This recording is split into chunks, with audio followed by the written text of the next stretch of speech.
Yes, hello everyone. Am I audible to all? Just let me know if I'm audible to all of you. Yes, thank you, Dr. Krishnan, for confirming.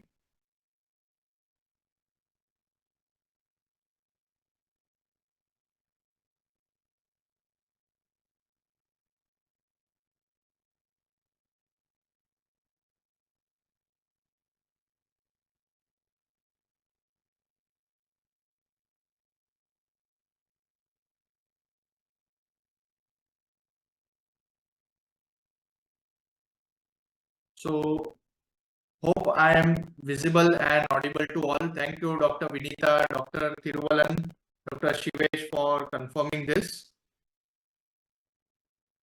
So, today we have with us Dr. Sumit. And Sumit sir requires no introduction. All of us have heard his wonderful lecture on pterygoid implants and wonderful tips and tricks he keeps giving in the premiums group also. So thank you, Sumit sir, for joining us. And just for a recap, for those of you, any one of you who is like attending this inner circle session for the first time, just identify yourself with your name and location, please. Anyone attending for the first time? Can you just identify yourself? Anyone who is attending for the first time? Okay, how many of you have attended? I would say at least. How many of you have attended at least? Dr. Vinita from Dule, let us all welcome Dr. Vinita to this community.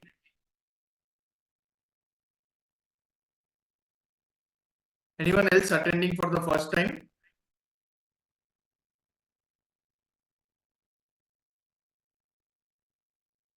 How many of you have attended the inner circle session, at least 3 or more sessions? Hello, Dr. Pratik from Pune. Hi. Dr. Kalpana has attended 5. Great. Dr. Kalpana, what has been the one of your favorite? Dr. Sumit, welcome. Welcome on board to the community.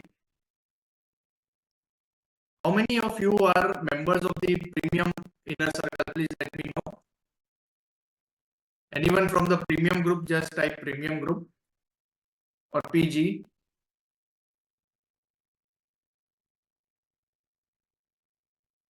Great. Dr. Hanuman. So just wanted, okay, Dr. Kalpana, great. So Dr. Hanuman, if you don't mind, can I just unmute you and you can just, give a quick feedback about the premium group, how it is benefiting you. Dr. Hanuman. Hi everyone. Yeah, hello, Hi, sir.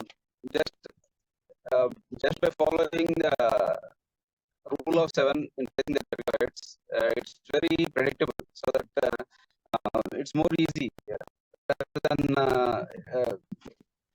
placing in a doubt. We can place it more confidently, particularly in targets. Rather than other things are also it's fine, but we have fear in placing targets, but it's very confident with that following the rule of 7, sir. Great. So Dr. Armant is sharing his experience about using the rule of 7. Now, last time I gave some hint of rule of 7 in the pterygoid lecture, and it is also extensively put up in our video library as well as in the online classes. So those of you who want to know about it, you can just refer to it. So thank you, Dr. Armant is also a member of our premium group. Great. Now, how many of you are already using conventional implants, probably even R9 implants, CIPS, and also using multi-unit for the, for the prosthetic work? Type me in the comment box if you're doing it. Is any one of you for that? Accordingly, Dr. Sumit will come to know the mindset of the people around, whether, he has to go to absolute basics or you can have slightly, you can say, higher level of discussion. So Dr. Hanumant is already using.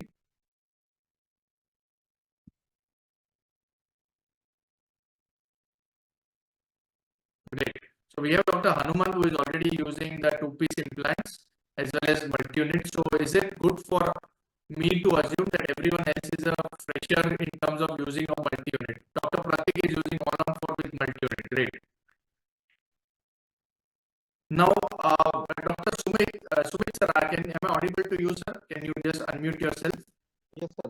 You're audible, And, sir. yeah, and if you can put on your Yeah. video also. Sumit sir, if you don't mind, just I want to take Yes, sir. half a minute from your lecture because Yes, I see a lot of new people.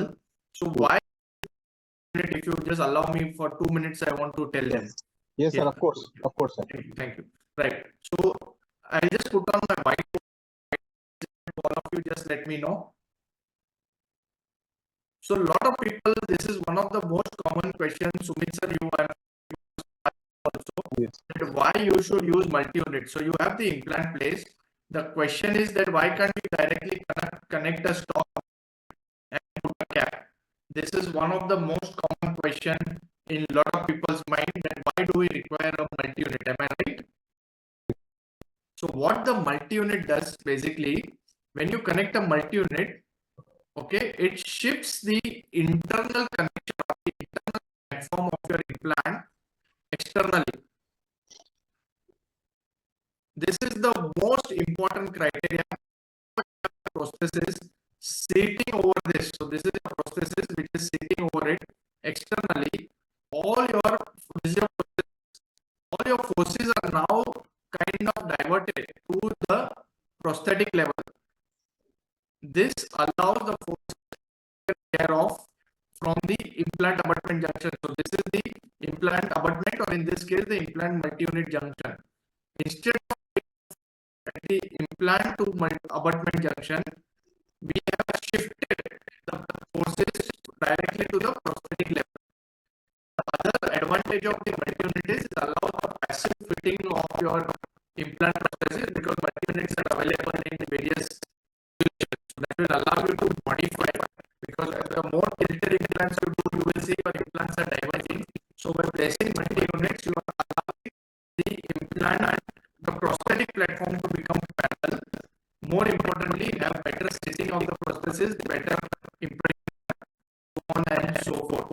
So as per me, the two most important reasons of using multi-unit, because if you don't use a multi-unit, I avoid using a multi-unit. I place my implant, especially if I'm doing tilted implants, directly I use an angulated abutment, and a lot of forces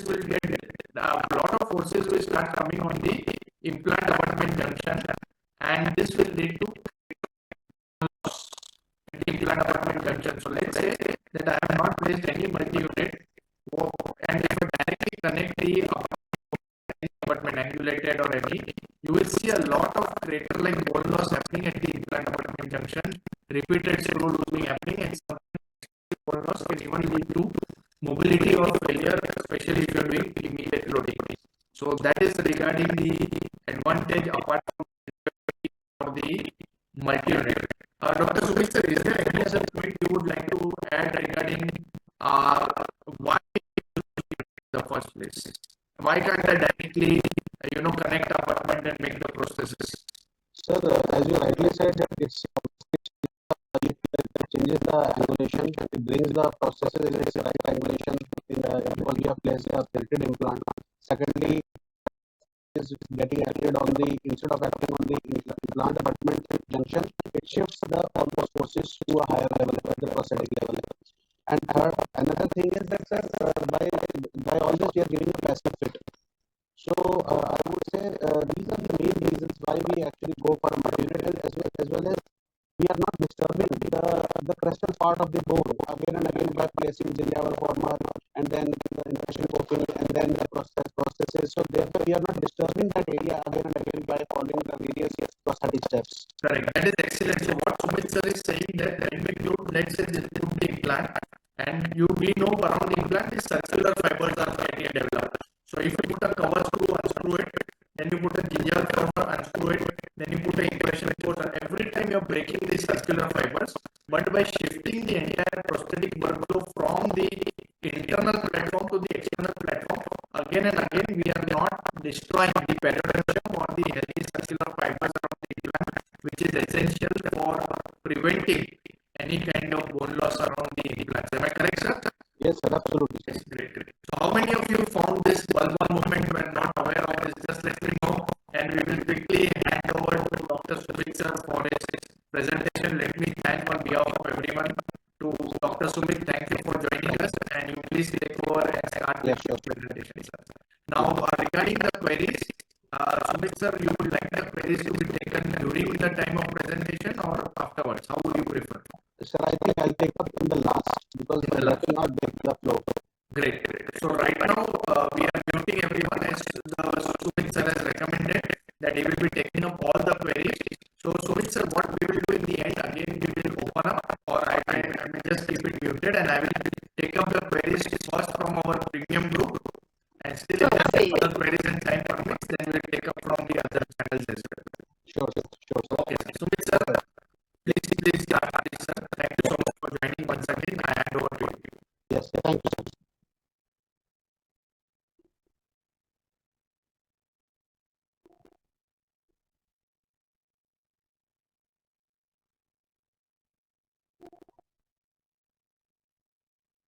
So I hope my presentation is visible to everyone. Yeah. Is the presentation visible? Okay. Yes, sir. Yes, sir. Yeah, yeah. So very good afternoon to one and all who have come online in this webinar.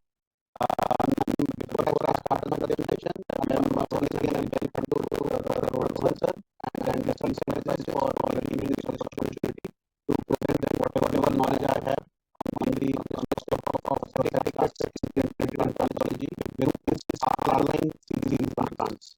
So I am who know me, I'll just introduce myself in short one line, and I am Dr. Sumit Agarwal, and I am the CSA on prosthetic implantology, and I'm practicing implants for the last 3 years, and both academic and clinical practice.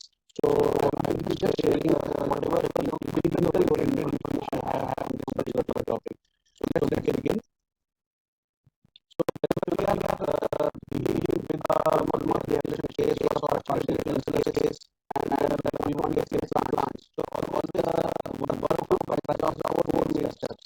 First is we do planning, then we modify the plan, then we give a vision for quality and biorestoration. But we actually divide all this into different phases.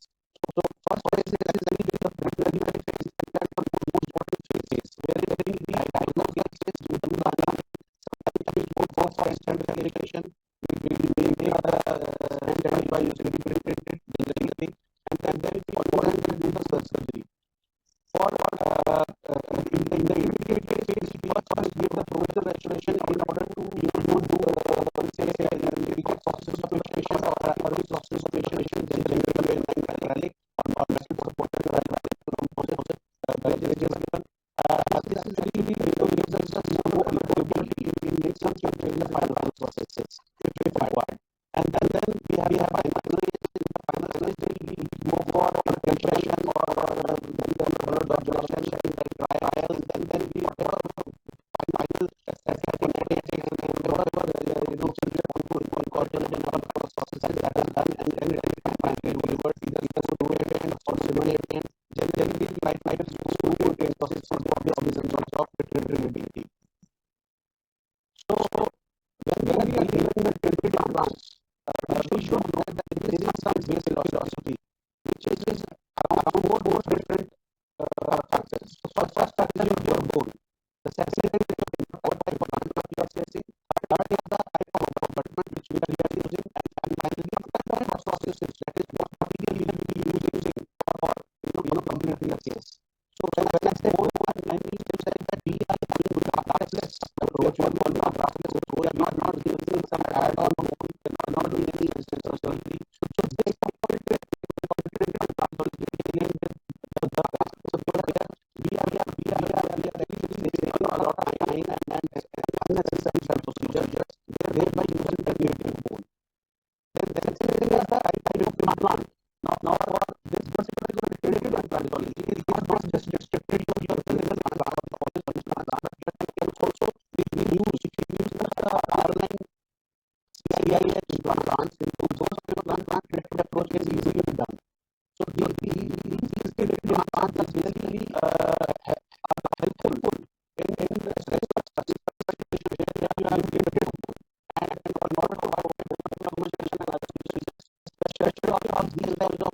CIS helps us solving the implantology approach. And third is the abutment. The abutment, what we are solving is one abutment philosophy, that is we are placing multi abutment. Now these multi abutments, as we just spoke about after the presentation, I will be going a little bit extensive. I will be sharing some more details on these slides. And then we are talking about what the process is. Because this is a process of the type. When we are deciding the kind of processes for the particular case, we have to see whether the space is available and not just the cost. And we have to see the third approach also in order to decide which type of processes will be most suitable as per the given situation.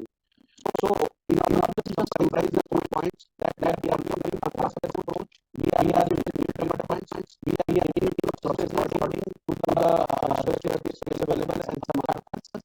And apart from that, we are using plants which are has special designs as well as plants have conical apex. So this helps us in placing plant in a fashion by qualitative approach.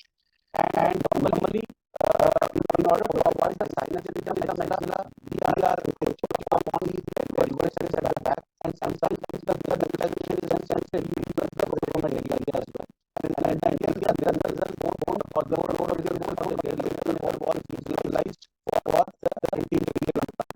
So it is also known as the Z configuration, diagonal and business approach. And by dealing with the structure change or conformal change, we are using the process of from one end to the other and going to the other side, because this automatic system to our processes, and hence no cantilever is used there, and therefore better mechanical force distribution is there. So when I say biomechanical distribution, I want to say that we are experiencing different who are guaranteeing the number of restoration. Now when we are doing the number of restoration, we have to place on concentrated fashion, and then as how they are going to go from a long perspective, how we are going to design and things by using the today I will be speaking more on the prosthetic aspect rather than the surgical part. So question comes how to choose an ideal restoration option or for a parts implant application. So we have spaces level 4, and then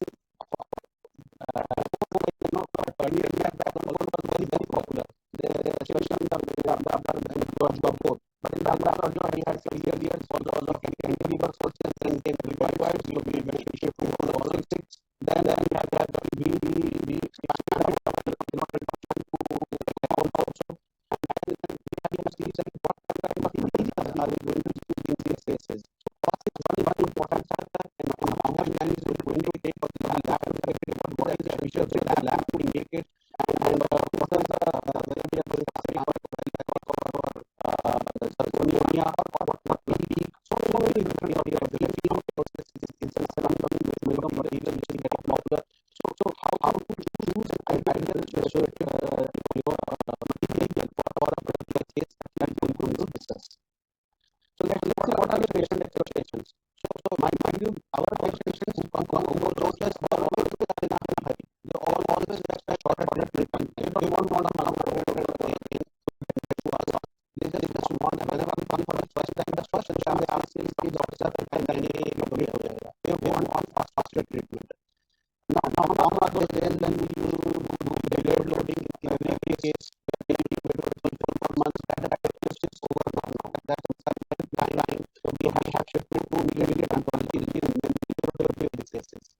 So secondly, the patient has this obsession of asking now that the philosophy that then we will follow to use this approach. That is, the patient comes with mutilated tension, then immediate extension is done, then immediate translation, and then immediate polymerization process is done. So now we have the philosophy which has to be followed in order to solve our staging demand. But that we need to understand all the factors that is going on, we need to understand processes, and we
rest of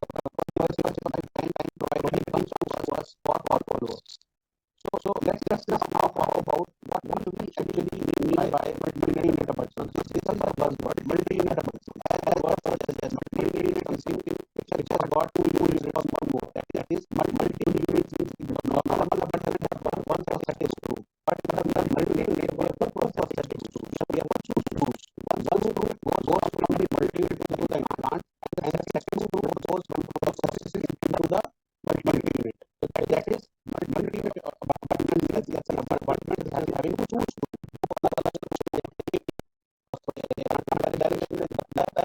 दूसरा वाला जो होता है तो process से वो मल्टीयूनिट activate करता है. Now by multi-unit you get other components also. So many of the companies when I ask them about multi-unit, they will say that one of your multi-unit is available. Apart from that, some components are also available, such as the multi-unit analog, multi-unit India, multi-unit impression, and other things. So these actually comes in various degrees and comes in different whatever heights. So how to times the multi-units are only available at 20 degree. That is 0, 17 and 30 degree. Nowadays we have 40 degree, even 55 degree, and 60 degree is also available in some systems.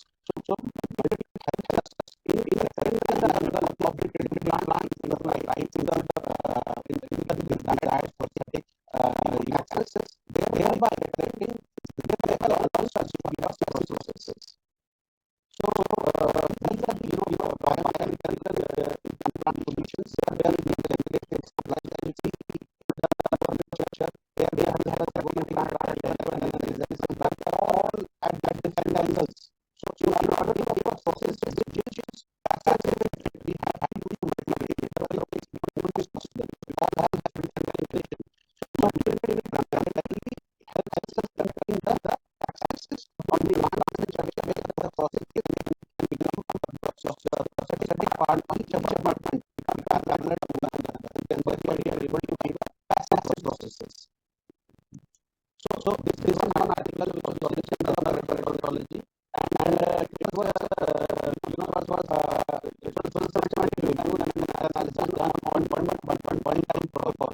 So this one-time protocol is that generally we are not even doing it, but we generally say some implant, conceptualization, the level of manipulation, and again with the processes. So this way we are discussing the implant, the custom who will be implant, this is the fiber of the Java, which the implant again we are discussing that there was more inflammatory changes and the stressful bone loss around it. So that's the effect that we should be doing completing our cases that when we expand the implant in the when we expand from abutment form of unit, it allows us to not disturb that area where the implant abutment junction is not disturbed. Rather, shifted higher up, and therefore we can restore it in a way where our constitution is disturbed and whatever we have put in the junction that can be done without disturbing the area around the implant abutment junction. So this is showing us the part of the clinic which I was just explaining the performance guides. So this is one other article which I found very important. This was published in the Journal of Clinical Implantology. There is told that if you don't follow, if you keep changing the abutment or the junction is disturbed, then this excites someone also because of bone loss. This may initiate bone loss such a level. So hence the part is that we should use multi-unit and should avoid such as the implant abutment junction. So in the big cases where we are doing the approach of we are working the stabilization that is from one side of the process from the side of the back we going toward the other side of the back, and over there all the processes is excessive and multi-units are used. If we don't use multi-units, it's excessive, we give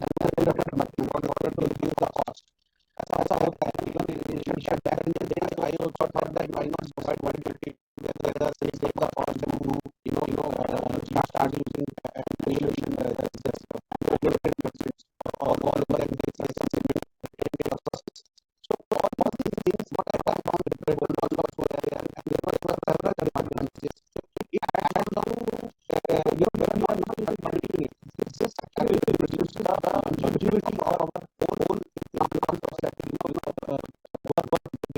patient. So medical department is something which is very available with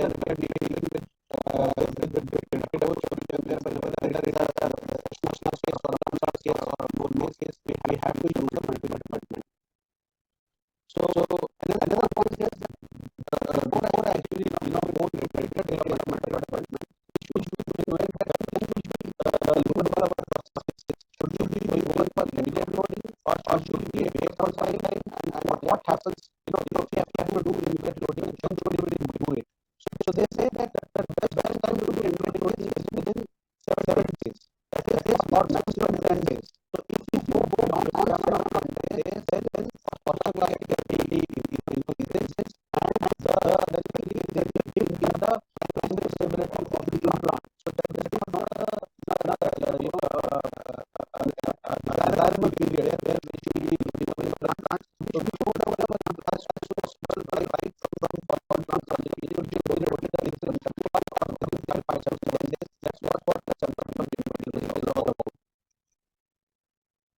So we have bones and all the visuals as been shown over here in this graph. Then we can simply place implants like sacred implants in areas and then area in the multimodal and then the region. That's why cases are not usually common. We can find such cases. As I rightly say, patients have bone, they don't have money for implant, and patients have implant, they don't have bone. So and we are having a kind of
value of all the implants, if their composite torque value is above 120, then yes, we can go for immediate loading.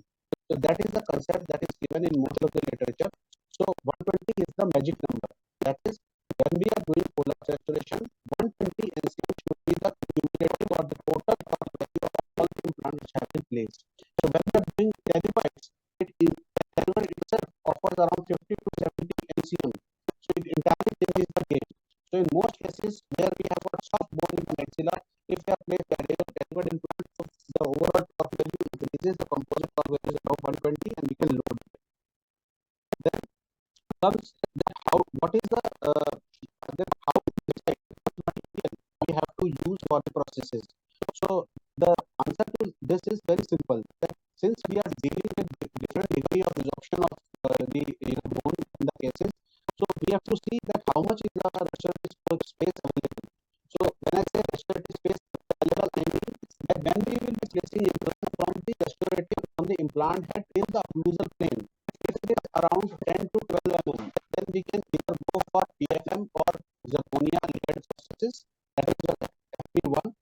If it is the interarch distance that is from the head of the implant in the occlusal plane, it is around 12 to 15 mm, then again we can go for PFM or PFZ, but here we will be using FP2 processes where some amount of pin porcelain will come at the cervical level and interdental level. Yeah. Sorry, sir. Just if possible, can you just increase your volume, please? There is some request from some doctors.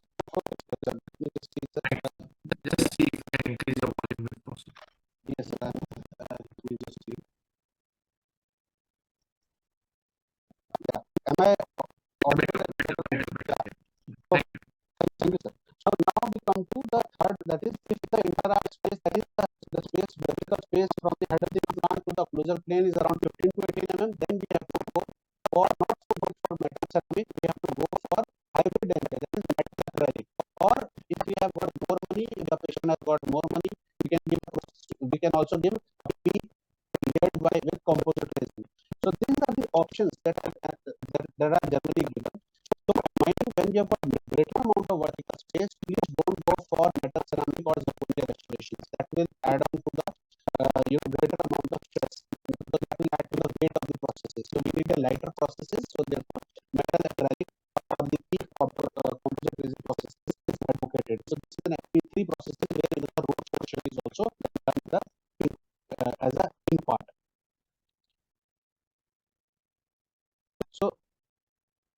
There are basically two types of fixed restoration that we normally do. That is our cement retained and screw retained. The cement retained are non-retrievable and screw retained are retrievable. And the screw retained are more preferred since they are retrievable. So serviceability of the processes can be done at a later date, or some kind of code dodgement or some kind of problem is there in one or two implant that can be dealt easily. So these are the options. One option is that we can give a milled titanium framework with metal crown. This is actually your Malo processes, wherein one part is actually screw retained and the crowns are cemented on top of it. So this is actually a milled titanium framework. Okay, so this is a combination bridge. This one is a combination bridge. So I'm just sharing with you what are the options. So screw retained processes, they have a framework which can be either casted or milled.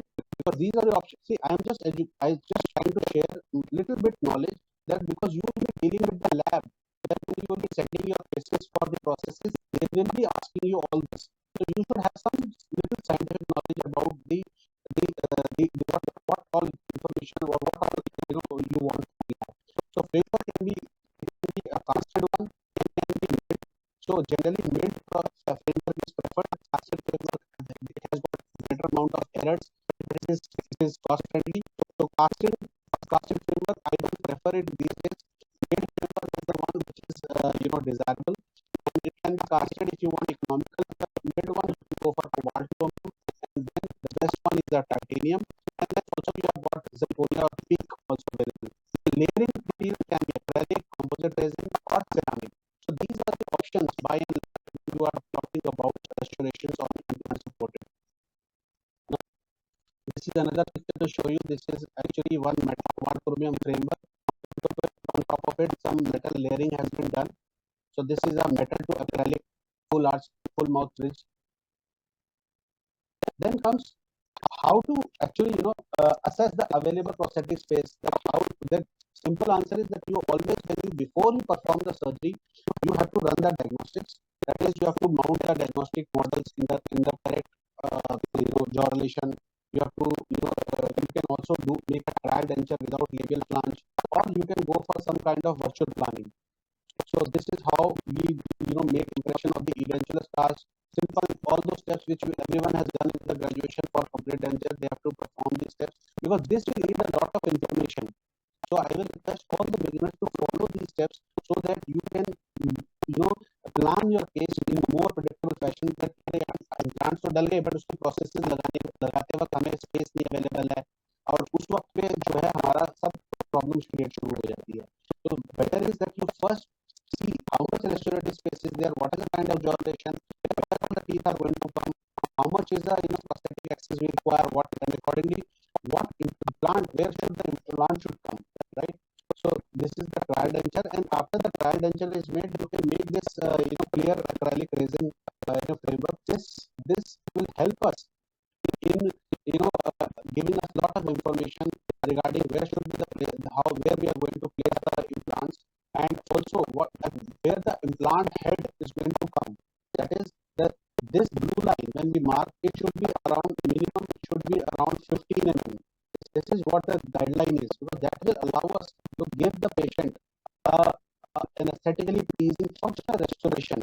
Because if we know where this line is, then only we can place and accordingly we can give a suitable processes. Because the incisor position should be around 15 mm away from the head of the implant, and then only we can give a nice processes. So this is just one hierarchy of restorative space. This is required for different types of implant processes. This is an article.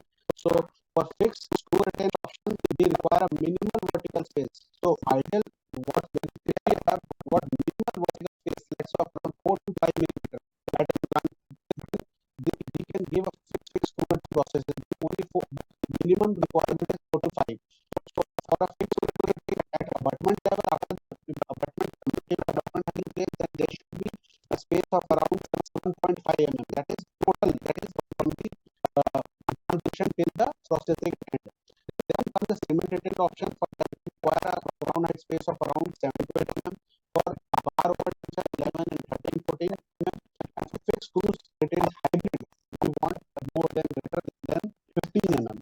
So when I was in the previous slide, I was telling about 15 mm is required for our hybrid processes. It's the amount of space that is required for hybrid processes. Otherwise, you will have less space, so it will invite greater problem. You will have less thickness of the restoration, and it can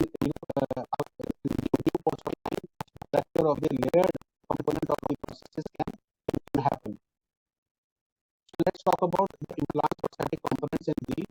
So these materials, they are available with certain associated parts. Along with that, we have a multi-unit plastic castable sleeve. As you can see in this picture, we also have a titanium sleeve. We have this healing cap also available. We have a flow transfer, an analog.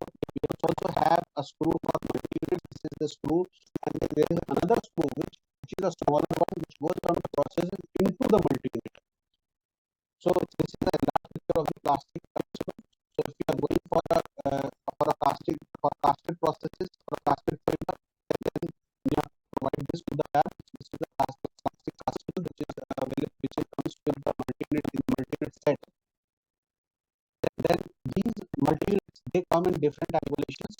Trophic jaw, when we are placing implants at base angulations from 17 degree to 60 degree, so we require these multi-units in order to correct these angulations.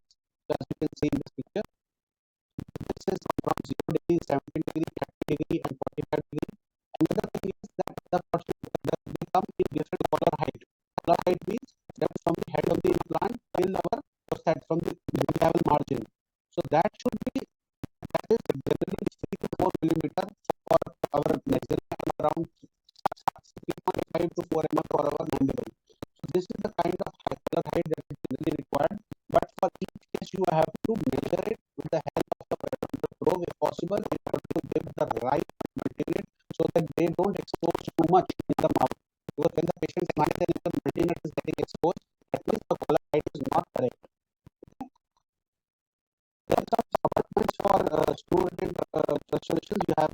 PLA, you have got tie-base, you have got cobalt chrome. This is a picture from the R-Line series where they have, in their website, I've taken this picture. This is where they have shown the multi-sets, state apartments, the plastic possible series, the heating apartment, the analogs, and the closed state transfer. This is the open state transfer. All these things are available there in different angulations from 18 till 45-60 degrees.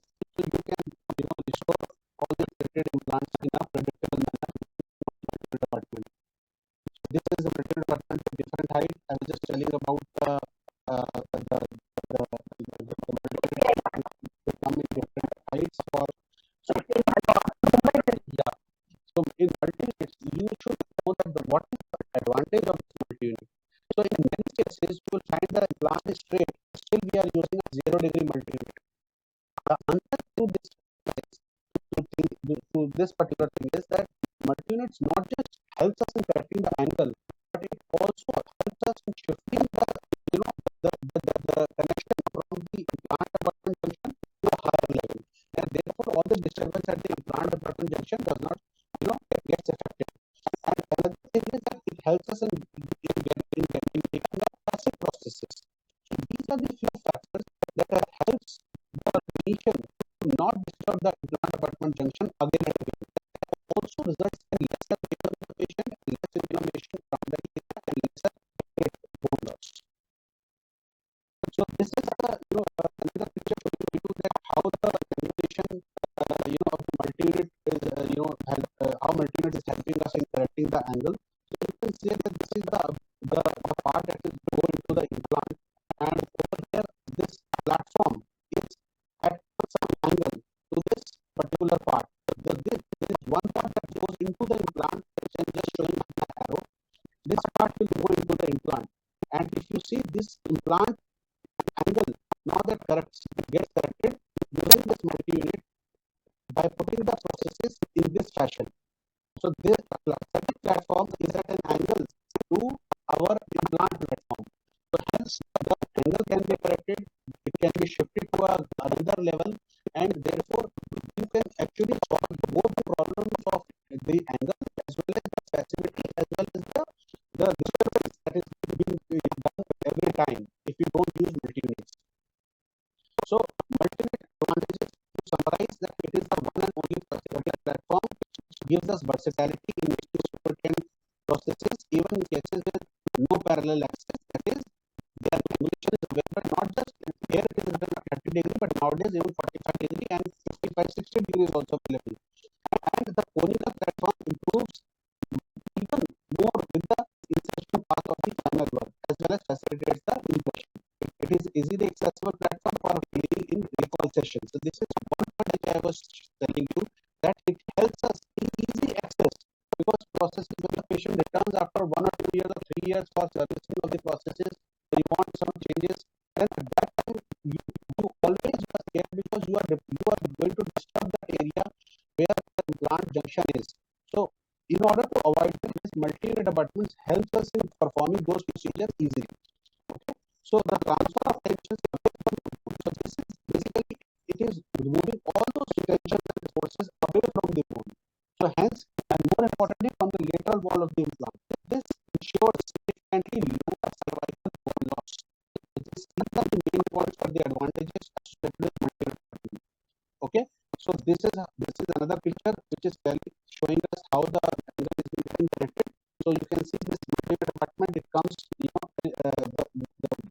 the multi-unit will be fixed onto the implant as been shown here.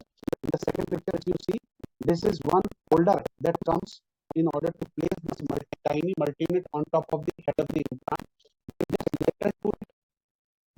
lateral to this particular area of the holder, you have another channel where you will placing your screwdriver, which will be screwing the small screw, which will help us in fixing this particular multi-unit on top of the implant.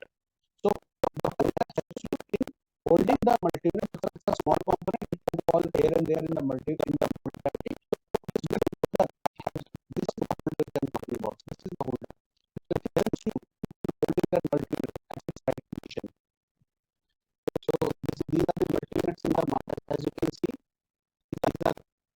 finely placed and they are making the implants parallel.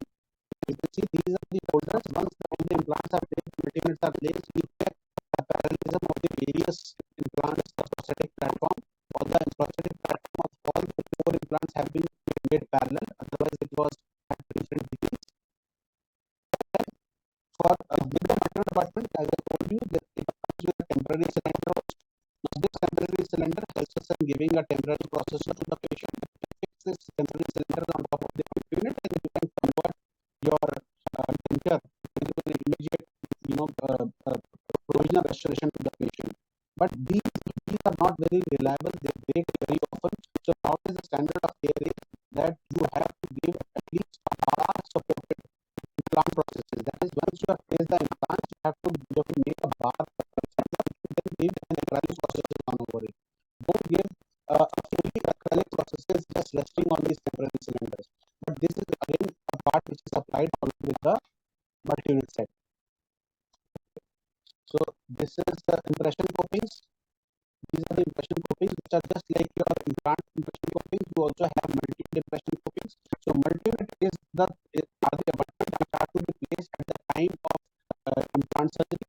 At that time only you will use the holder to check the parallelism of the various implants, and then when you have to make up the impression, you will just remove the abutment and then you will place this particular impression coating. These generally open coatings are used. Now open coatings when they are used, then they are splinted, and after splinting you will make a rubber based impression. So this is how the open tray splinting has been done with the help of pattern resin. Now just one important clinical tip, that when you are splinting these implants, don't use too much of pattern resin, because pattern resin shows shrinkage.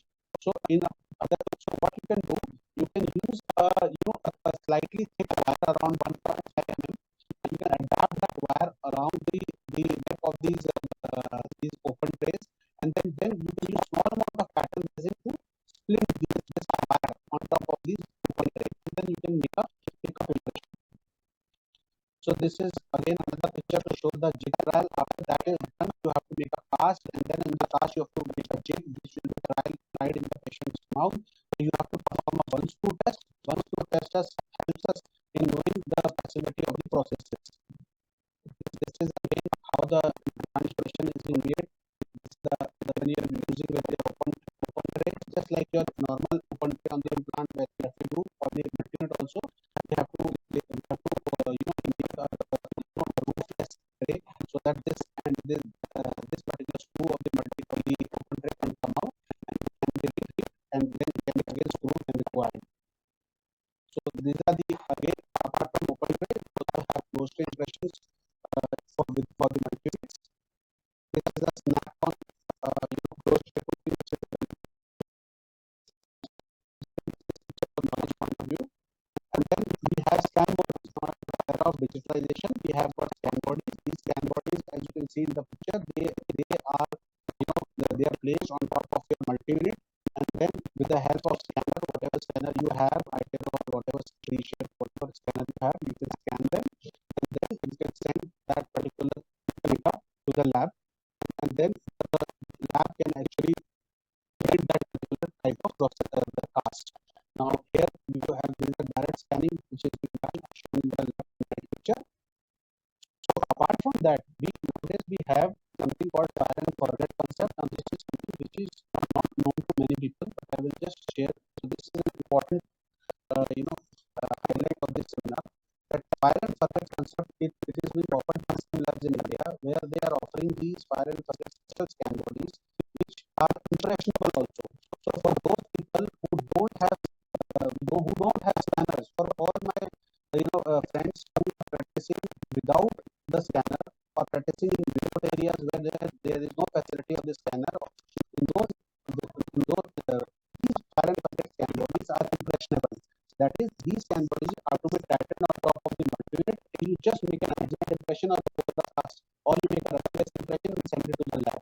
The rest of the work is done with the help of reverse scanning or reverse capturing. So this type of concept is called fire and forget. So you don't have to make expression with the open tray coatings. So simply on the multi-unit, you just place this fire and forget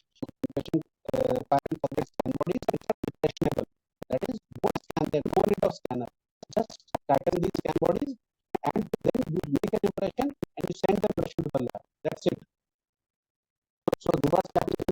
been shown here. This is a little bit too technical into that. Then finally, one or two lines of conclusion. So when we are doing full mouth rehabilitation, generally proof function or visually protected occlusion is given with shallow anterior guidance, and of course in the protrusion and laterally we should not have any lateral contact. That is, there should be disocclusion at the back, and when we are doing side movements, there should be disocclusion on the non-working side. And in order to give a good occlusion, you should use 12 micron or 40 micron articulating papers, which help us in giving us predictable markings on our processes, and let us know that where the concepts are coming. And it's also imperative not to use the carbon paper which most of the dentists are used to using, but they give us faulty results. So one should avoid that and start using standard company articulating paper, either in 12 microns and 40 microns are the ones which are recommended. So now we come to one or two cases just to give you a recap of whatever I have told you. So this is one patient who actually reported to us, edentulous patient. You can see the upper and lower arch. So we made the primary and secondary impression, did the jaw relation, did the trial, and then we made dentures and we placed some the radio pig markers. The patient to go for CBCT. After the CBCT was done, this is what we got the DECOM data. We sent it to the lab for implants, and 2 implant at the back was planned. Then the radiographic stent was made. So this is just to show you the digital aspect, how we actually do the cases treated implants with the digital approach. We got the stent made. This is a partial stent. This is just for the for the first drill. This is the pilot drill, and after the stents are made, they are fixed in the mouth on the arches.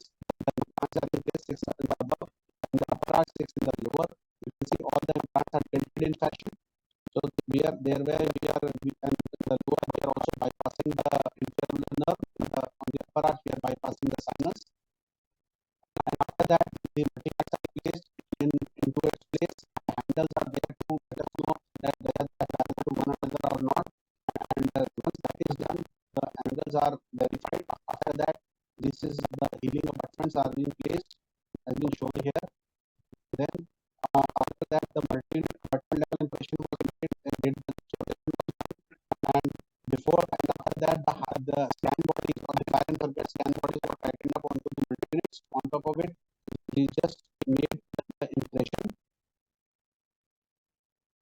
My screen is a little bit. So before you actually make the impression, you must check the fit of the multi-unit and the scan bodies on the X-ray, whether they are fitting completely or not. There should not be any gap. And then the surface impression of the fire and forget scan body was done. It was sent to the lab, and along with that, jaw relation was done. And we did this jaw relation using AluVax. The designing of the process is done, and this is to take provisional processes that came to us. We checked it, and then we asked for the metal trial. Metal trial was done. Again, the RVG shots were taken to verify the fit of the metal framework, and this is the final metal ceramic processes. And finally, for occlusal adjustments, we use these articulating papers, 40 micron, 80 micron, 60 micron, chip stock, everything that was used. The final process went on right and left that we used. The case was completed in this manner, and this is the final X-ray. The post-operative pictures of the patient. The second case is a case that approached to us with the fracture processes in the upper arch. You can see the patient is actually a buxer. You can see this is the last case I am showing. So here there is a damage on the upper framework. So the processes was removed. Multi-units were checked. The passivity or the parallelism of the multi-unit was checked. They were oriented according to the passivity required. And then after that, the healing abutment was placed. Then the scan bodies were placed onto the multi-units. Reverse scanning was done of this impression. And apart from that, jaw relation was done. You can see this is how we did the jaw relation, metal trial, And finally, the metal ceramic processes, screw retained metal ceramic processes in the end, as you can see in these three pictures. So this is how the patient was completed. The prosthetic work was completed with centric right and left. For occlusive eccentric, you can see some kind of little bit of disocclusion in the posterior aspect when the patient is making a protrusive movement. And then finally, this is the X-ray showing us the tilted implants bypassing sinuses, and you can see there is a proper load distribution with no posterior cantilever, and the prosthesis is well in place. So this is the pre-operative and post-operative picture. So what are the take-home message from this webinar? One is that we should avoid cantilevers. We should use minimum 6 implants in the maxilla. For the lower, even 4 implants is also okay, but for the maxilla, minimum 6 implants should be done. More importantly, the AP spread is important.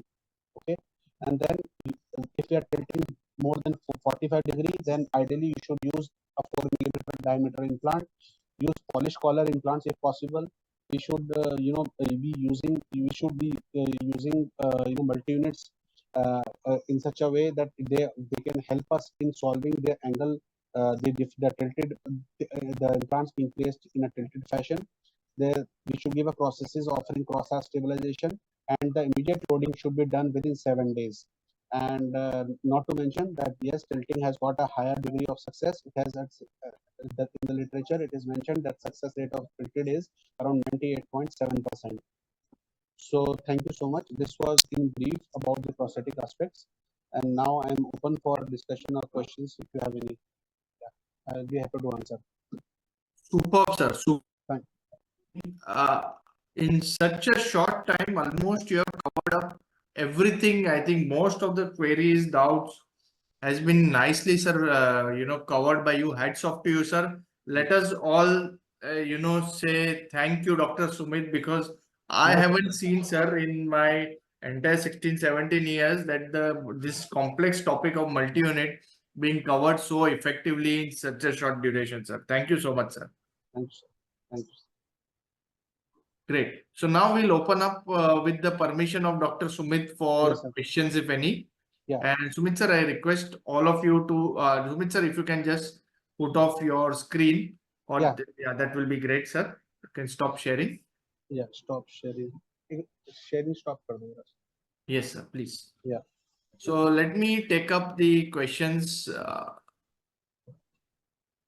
So first question is by Dr. Pratik. He is asking, can we use multi-unit in reduced interarch distance? I think already you covered, but sir, just you can. Sir, in reduced multi-unit, in reduced interarch distance, see, we have to see that the implant abutment head where it is coming. It should, if that is the case, you are anticipating that there is less space. Obviously, you have to, one is that you have to do a deep placement of your implant. And secondly, there are different collar heights which are available in multi-units. So you have a multi-unit collar height of even 2 mm is also available, 1 mm is also available. So I think you have to see that what is the amount of restorative space you are having. If there is around 7.5 mm available from the implant head to the occlusal plane, then yes, multi-unit can be used. Great. Perfect. Thank you, sir. Sir, and more questions. Can we do immediate loading in early placed implants? In early placed implants, sir, what exactly is meant by early placed implants? I think can we do immediate means he is not planned for immediate, but let's say after 5 days, 10 days, can we load it earlier than 2-3 months is the question. Sir, generally, see, what I have gone through the books and other journals. They say that you should be, see, there is a dip in the what I should say, primary stability of the implants. So as the time passes, the implant stability is going to decrease. Suppose you have placed an implant at around 60 NCM, and after you plan to load it after 15 days. So you will find that the stability of the implant will be decreasing. That it will come to around 40, but it will not come to 10 or 20. So still, if you see that the overall composite torque or the reverse torque value is above 120 for the whole arch, or if it is above 40 for that particular implant, you can load it. Perfect. Yeah. In MU, screw loosening is more. How can we solve this problem? screw, sir. Yes. So nowadays the And one more, sir, I think Yeah. you can take this question simultaneously. Along with that, I've got one more question in my DM. That a lot of times the MU screw comes too much superficial and it almost comes in the bite. So these two problems, if you can address. Sir, the multi which I have, I have used R-line also, and I've used other systems also. See, the if you're using multi-unit abutments, we have to see that the screw loosening only happens if, first of all, we have to pick up a good company. The company should be reliable. So in the market, lot of, in earlier days, back in the days when I started using multi-unit, just for the, I didn't have much idea. So in those type of cases, the screw used to either it would fracture, or it would simply lose the wings of the churns around that screw would just flatten out. So nowadays the companies have also improved their quality. So if you want to avoid the particular the screw losing in the multi-unit, then one thing is there that you should pick up a good company. The thickness of the screw should be enough to actually hold that particular torque which you have given, because for the prosthetic torque that is advised for the on the multi-unit, the prosthetic screw torque should not be more than 25 NCM. So if you give it, it's actually, if you just hand tighten it, obviously it is going to open. If you over tighten it, then it can break. So limit is 20 to 25 NCM. If you use, it will not open. Super. And sir, there is also a situation where you will see the multi-unit screw is coming in the bite. Yeah. So it has not happened much with me, sir. So I have not. No. Yeah. Okay. Okay. I think the correct selection of multi-unit Yeah. is the key. Yes, sir. Yes. Okay. In single implant, we place multi-unit place. What happened if not? Dr. Baji, if you can just reframe your question, I will take it up. I think it's not clear, your question. So doctor is asking, are Korean it's compatible with R-line CIH and multi-unit? Sir, if you allow, I can I Yes, take sir. up this Please, question? please. Yeah. So doctors, all the Israeli systems which are currently available, so Edin, Norris, BioLine, it's a hexagonal systems are recommended for immediate loading. In fact, I would say that never ever even think about any conical system or Korean systems who are having any conical design for immediate loading, because if you apply too much of torque, you will see flowering of the implants. So it is strongly recommended, as per my knowledge, to use hexagonal systems for immediate loading with a tapering design. So in the R-Line series, we have the CIH and the DSI. You can visit www.baselimplantsstore.com to get the brochures and related material to both these systems. But they are compatible. In short, the R-Line system is compatible with your Israeli systems, that is the Edin, Norris, BioLine, or any other similar hexagonal system. Thank you, sir. Thank you, Sumit sir, and Dr. Hanuman, Dr. Ayushman, they are very grateful to your presentation. Thank you, sir. Thank you, sir. So Dr. Kavita is asking, is full mouth implant, is it possible for Bruxer patient? See, yes. See, we are in our we have to give fixed solution to each and every patient. Okay, so what you can do is, first is that you should give a metals acrylic prosthesis to such patient. That is number one. Second thing, you should give a soft splint. Ask the patient to wear a splint, especially at night time, because if you have identified that the patient is really a boxer, then you must give the patient, after the processes is given in the one splint has to be given, and the material should be acrylic, metal acrylic. So that will reduce the amount of forces hampering the entire system. Perfect.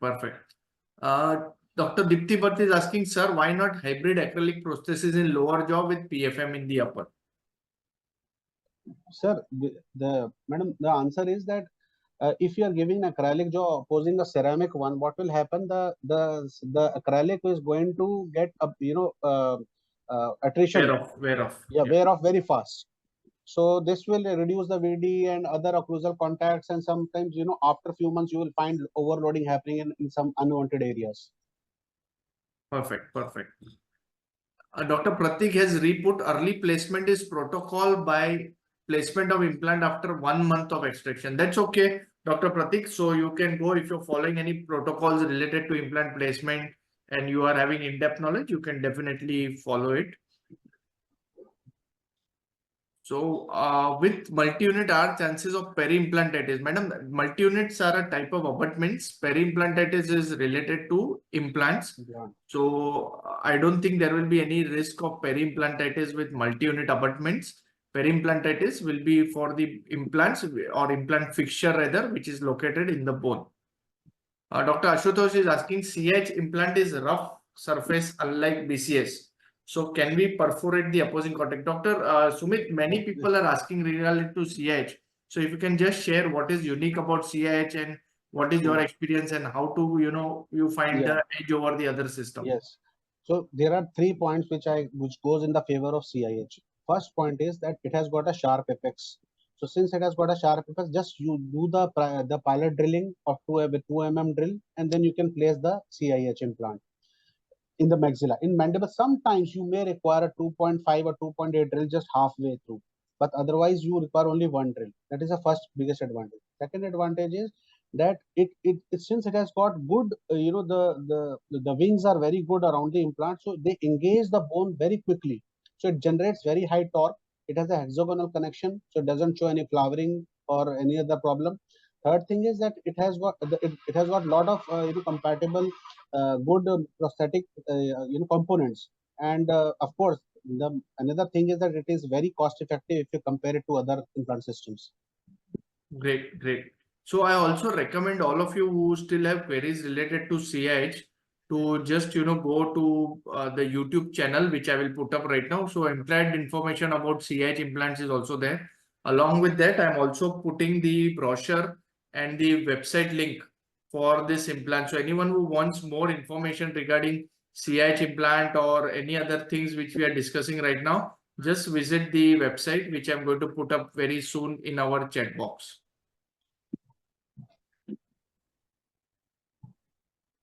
How do we know, Dr. Ashutosh is asking, how do we know, sir, if patient is Bruxer, especially if he is edentulous?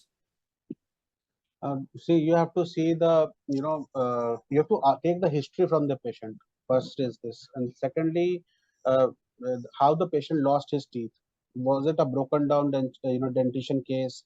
You see the flareness of the mandible. You see the amount of the width of the masseter muscle, and I mean, based on that, you ask the spouse of the patient that whether he was a boxer earlier.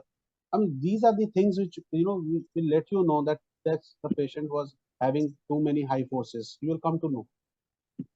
Perfect, perfect. And also, if you have doubt, you can always temporize the patient, see how things are developing. Is this the prosthetic fracturing repeatedly? Is he having repeated screw loosening? Yes. Is he developing TMJ or masseter tenderness after your prosthesis? So even for a edentulous patient, if in doubt, always try and over-engineer and over-equip yourself and then take the care. In fact, it is recommended to temporize all your FMR cases and then only go for directly the permanent, unless you're really an expert like Sumit sir, who is, can know exactly the occlusion and everything. So it is better to do temporization. Am I correct, sir? And then only do the permanent prosthesis. Temporization is a test drive, so it lets you know so many things. Correct, sir. Correct. Yes. Great, sir. I think you have almost answered all the questions related to today's webinar. If there are any more, yeah. Now, before I take up the next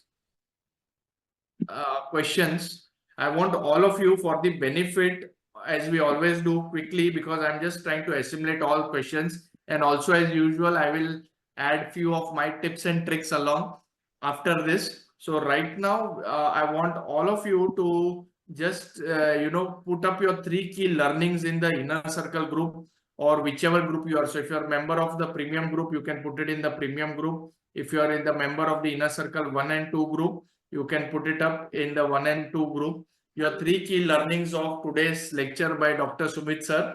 And I have 1 or 2 questions lined up for Sumit sir after this, along with a small tip and trick for everyone. So we'll just take like a 30-second pause and you can put up your 3 key learnings of today in the inner circle groups.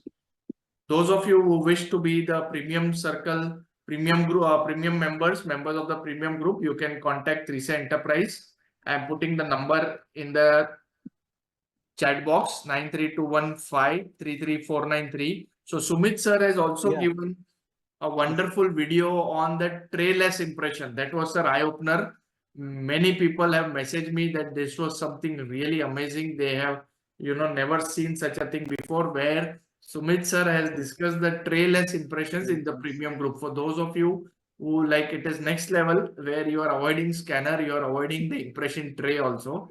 And also I wanted to share one very great, amazing trick which has come across to me by one of our course doctors. But meanwhile, I request all of you to just share in the inner circle groups your 3 key learnings for today's session.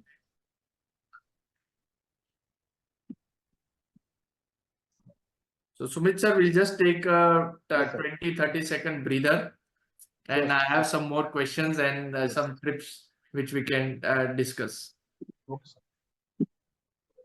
Also, if any one of you wish to, give a quick feedback about Dr. Sumit sir's today's lecture, we are open to it, because the idea of this community is to keep, sharing the knowledge, learning together, and to get maximum out of such interactions.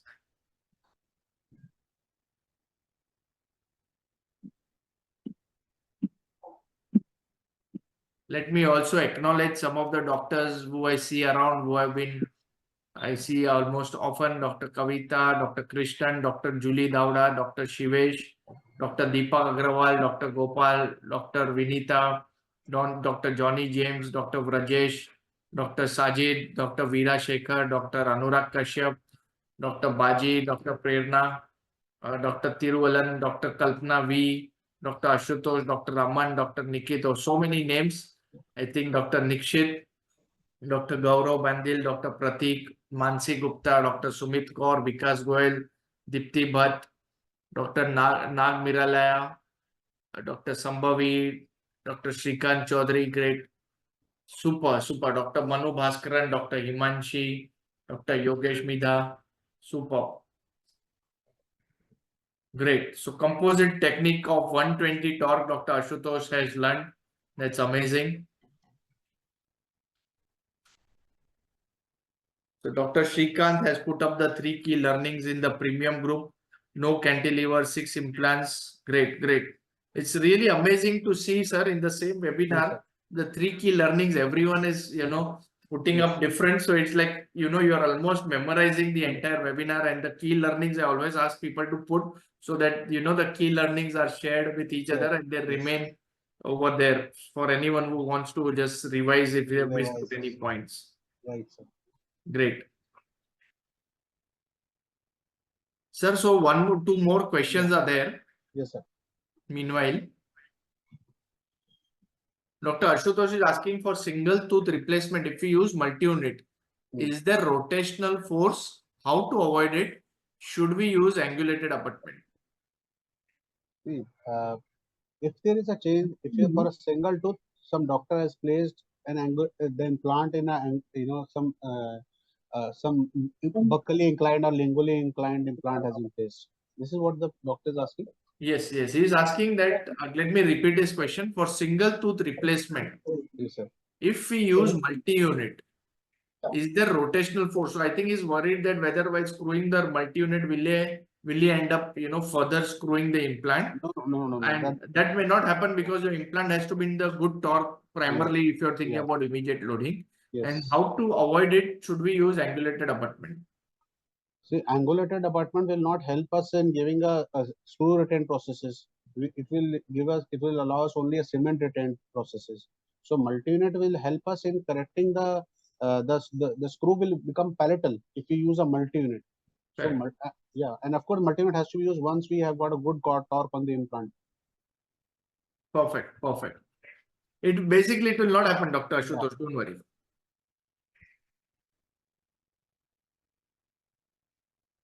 Okay, Dr. Ashutosh is also asked, if we total torque is 120, should we go for direct permanent restoration? See, yes, you can go for direct permanent restoration also. There is no problem. If the gingival health is, if you have done the case relatively in a flapless manner, go ahead. You can go for the permanent process also. Great, great, super. Right. Now, Sumit sir, one question on behalf of everyone as we conclude as a tip and trick session. Yes, sir. Before we conclude is how to select the multi-unit, because what happens a lot of time you will open up a multi-unit, you will feel that it's not the correct multi-unit. Yeah. Again, you keep it aside. Then Yeah. again you open up some other multi-unit and you try it. So is there any tip or trick you will like to share with all of us where the selection of multi-unit becomes easier and we don't end up opening a lot of unnecessary multi-units? See, the biggest trick is that you have good relation with your salesperson so that you can return all those open multi-units. You should be accepting it. So, see, jokes apart, best is that if you have gone for digital planning, that and you've gone for a stent, for all those my fellow dentists who are not who have not done too many cases and want to go very in a cautious manner and that in relatively more predictable manner, go for digital planning, get a stent made, use that stent to place the implant, and then the planning will only reveal you that this is the kind of multi-unit angle you have to use, and accordingly you place the multi-unit. Else, yes, you have to keep you know for example, in the premolar area, in the mandible, obviously the implant is going to be at 30 degree at least. So you have to give 30 and 45 degree both. And and your placements, whether you like to do deep placements or you like to give a superficial placement. That is also dependent on the surgeon also. So accordingly, you have to keep some extra multi-units with you. There is no other solution for that. Correct, correct. And Dr. Renuka is asking how to get aesthetics in single tooth multi-unit anteriors. The key is to just simply do deep implant placement. That is the key. And if you do deep implant placement, you will go more into the healthy bone, more into the wide bone, and you will have more space for your processes. So you can easily use a multi-unit, and that will not come in the area of aesthetics. Perfect, perfect. I think almost all the points, sir, you have covered up very nicely. Thanks. And I just want to thank on behalf of everyone once again. I think all of us owe a big hearty applause for Dr. Sumit for finding valuable time. And Thanks. one last question before we wind up, sir, for you is where to place the radiopaque material in denture before doing the CBCT for the surgical guide? See, you have generally you can place it around the buccal flanges of the molar, and on the palate you can place, and on the in the incisor region on the buccal flange you can place. You can use nowadays you have got radio opaque composite resins are available. You can use that, or simply use the same old trick. You make some hole and you put gatta parcha and make the radiographic stent. That is also fine. Perfect, perfect, perfect. So all of you who have further doubts on the prosthetic part, I also recommend strongly to go through the prosthetic textbook, which is available, where all the steps are more, the choice of material and what are the considerations for immediate loading, what should be the occlusal scheme, everything is put up in much more detail. And we are lucky to also hear it directly from Dr. Sumit, where, he's fine-tuned us into small things which otherwise normally get missed out. So thank you, Dr. Sumit sir, once again. We look forward to having more and more lectures from you. But as a part of the community and on behalf of everyone, I thank you for the valuable time you have given for this session, sir. Thank you very much. Thank you, sir. It's an honor and privilege, sir. Thank you. Thank you. Thank you. Thank you, sir.